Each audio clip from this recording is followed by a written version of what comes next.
आजची रेसिपी ही गावच्या आठवणी ताज्या करणारी आहे आणि गावी कधी-कधी ही रेसिपी आम्हाला खायला तरी भेटत होती. पण मुंबईत आल्यापासून वर्षातून एखाद्या वेळेला खायला भेटते, तेही आम्ही मेमध्ये गावी गेलेलो असलो तर.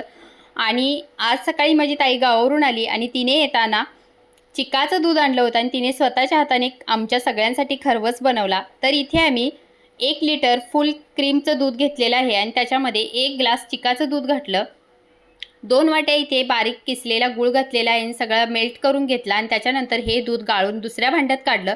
याच्यामध्ये 1.5 चमचा वेलची पावडर आणि काही बदाम आणि काजूगर किसून घातलेले आहेत आणि कुकरमध्ये ठेवून आम्ही याला 3 शिट्ट्या दिल्या आणि गार झाल्यानंतर बघू शकताय कसला भारी खरवस बनलेला आहे.